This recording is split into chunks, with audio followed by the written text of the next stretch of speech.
Julie Lecomte, bonjour. Bonjour. Alors on te retrouve ici au Bloody Weekend pour la 10e édition. Ça fait combien de temps que tu viens maintenant ici? Alors ma première année c'était en 2015. Je suis arrivée avec mon premier roman, Le Sépulcre de Cristal, un coup d'essai. J'avais toujours dit depuis que j'étais très jeune que je voulais créer un roman, créer mon propre univers. J'ai fait de grandes études littéraires, de longues études littéraires parce que je suis une passionnée de littérature. Et donc je m'étais promis une fois dans ma vie de créer mon univers et d'écrire un livre. Et donc je suis arrivée un petit peu par hasard au Bloody Weekend. On m'avait inscrite pour marquer le coup de ce premier roman. Et c'est là que l'histoire de la romancière a commencé. Je dis l'histoire de la romancière parce que c'est quelque chose que je n'imaginais pas au départ du tout. Oui, parce que ça a pris de l'ampleur. Ça a pris beaucoup d'ampleur, une ampleur que je n'aurais jamais osé imaginer. Grâce à cette première édition, j'ai vendu beaucoup de livres, j'ai eu des retours de lecteurs parce qu'ici on est une grande famille, donc vendre des livres c'est bien, mais communiquer c'est encore mieux. Donc beaucoup de lecteurs m'ont écrit, ont suivi, ont réclamé une suite à mon roman. Mon roman a été très apprécié, mais c'était à un moment donné dans un parcours et eux réclamaient de savoir pourquoi on en était arrivé là et même si l'action, l'histoire se tenait, ils voulaient connaître davantage les personnages et pourquoi on était arrivé à cette ultime confrontation, à cette vengeance qui est le cœur de mon roman. Une suite 2 ans après, L'Antre du Blafard, parce qu'elle a été réclamée et même chose, un accueil absolument formidable. Et donc ça m'a poussée à continuer et ça me permet de vivre cette extrêmement belle histoire qui est celle de produire une histoire, faire partager un univers fantastique en plus qui est un genre décrié. Ouais. Donc pas très, les gens ne sont pas forcément très tendres. Je me suis attachée au mythe du vampire. Le mythe du vampire qui en plus à l'époque actuelle est très biaisé puisqu'on a toute la fiction paranormale amoureuse qui s'est imposée avec tout ce qui est Twilight, la romance paranormale qui a un succès fou et qui a le mérite d'exister. C'est une très bonne chose parce que ça motive la jeunesse à lire. Tout livre qui peut motiver notre jeunesse à lire est une très très bonne chose. Après, moi c'est pas du tout mon style, je me suis affranchie de ça. J'ai réimplanté le vampire dans sa dimension, j'ai envie de dire, un petit peu plus primitive. Voilà, si on devait faire un parallèle, moi c'est vrai qu'en découvrant le fantastique et l'univers du vampire, j'ai été très marquée par Bram Stoker et le Dracula. Après, s'en est suivi bien sûr toute la littérature du 19e, Anne Rice et tous ceux qui ont marqué le 19e siècle, puisque c'est à cette époque-là que le vampire est rentré dans la littérature.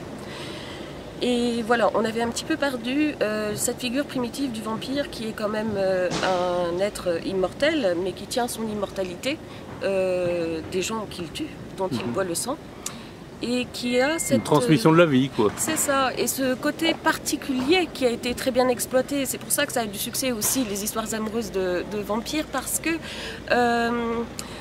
le baiser du vampire vous confère l'immortalité. Il est l'un des seuls monstres qui cherche à perdurer, mais perdurer sur Terre. Peu importe l'enfer, peu importe le paradis, lui, il est ancré sur Terre. Et je pense que cette vue fantastique de l'immortalité est en fait une transcription complètement réelle de notre propre humanité. Nous savons que nous devons finir, mais le vampire est la figure qui ne meurt jamais et qui reste sur Terre. Peu importe ce qui pourrait l'attendre, puisqu'il n'y a pas de suite, lui, il reste là. Au cœur de Paris, un maître, un clan, ces vampires. Mais la menace se rapproche.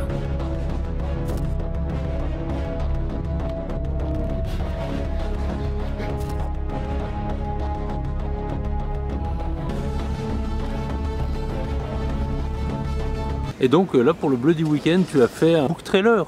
Oui, un book trailer. Alors, oui, c'est assez original ça. Hein. C'est original. Alors il paraît que c'est très développé en Amérique, ça commence à émerger, en France très peu. Très peu, c'est vrai que c'est assez novateur. Le book trailer, donc, qui est une séquence filmée, une bande-annonce comme on pourrait faire pour un film, mais qui était donc pour promouvoir Le Sépulcre de Cristal, qui est le premier tome de ma trilogie vampirique. C'est quelque chose que j'ai eu envie de faire et surtout que j'ai été poussée à faire. Et pourquoi le Bloody Weekend? Parce que voilà, dans un univers fantastique comme ce festival, nous sommes des passionnés, tous des passionnés, qui nous encourageons les uns les autres à oser. Parce que c'est une chose d'écrire un livre, d'être apprécié, de savoir transférer une histoire parce qu'on maîtrise, on a un style qui le permet, mais c'est pas restrictif en fait. La passion nous amène à nous surpasser et à tenter des choses pour lesquelles on n'est pas du tout fait. Le montage cinématographique, la mise en scène, la scénarisation, la musique, tout ça c'est quelque chose que je ne connaissais pas du tout et dans lequel j'étais pas du tout experte. Et j'ai eu la chance extrême et importante d'être entourée d'amis qui ont cru, qui ont apprécié et qui se sont dit c'est quelque chose à tenter. Et donc le book trailer a été tourné donc en partie sur Paris bien sûr puisque l'action du Sépulcre de Cristal se passe à Paris et puis en partie aussi ici à Audincourt donc sur le site des Forges qui est absolument extraordinaire et même sur le site du Bloody Weekend pour les derniers rushs. Et j'ai eu l'immense plaisir, Loïc et Aurélie Bugnon qui sont les présidents de ce festival extraordinaire m'ont fait l'immense honneur aujourd'hui de diffuser mon book trailer. C'est la première fois que je le vois sur grand écran. Je sais qu'il va être diffusé dans un cinéma dans ma région. Mais pour moi, ça représentait quelque chose de véritablement prégnant au niveau de l'émotion. Voilà, le book trailer. On a vu le résultat auprès du public, il n'y a pas photo. Hein. Ça parle tout de suite. Oui, et c'est vrai que c'est quelque chose d'assez bouleversant parce que voilà, le public qui ne connaît pas, qui doit plonger dans une histoire sans avoir lu le roman, juste s'immerger et par l'image, alors que voilà, la capacité première d'un livre, c'est de se retranscrire dans l'univers de chacun. La lecture de l'un ne sera pas la même que son voisin parce que chacun, nous avons des histoires différentes et que notre imaginaire travaille. Donc voilà, le book trailer impose certaines images et j'ai été absolument ravie, émue, absolument touchée par cet accueil que m'a fait le public à la vue du book trailer ce matin.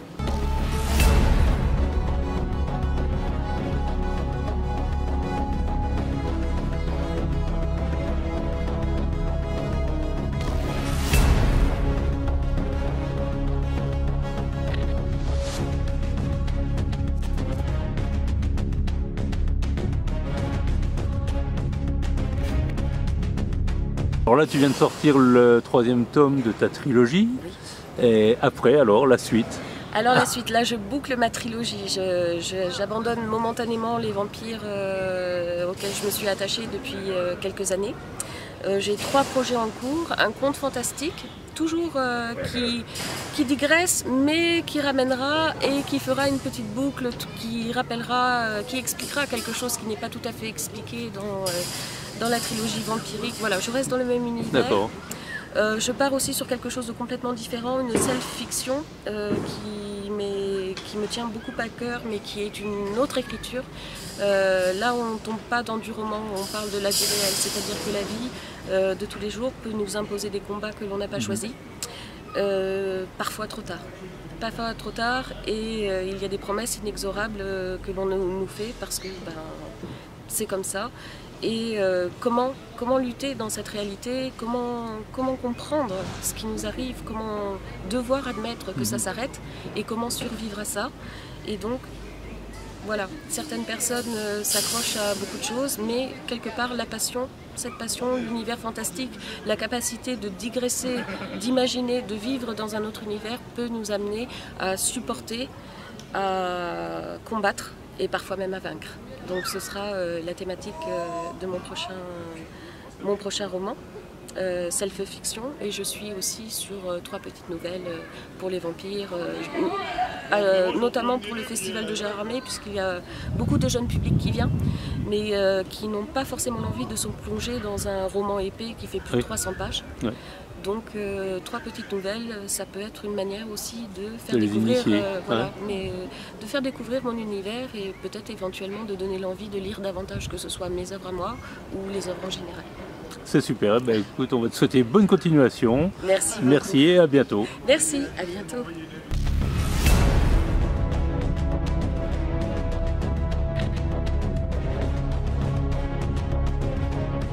Désormais, il ne suffit plus d'être immortel pour survivre.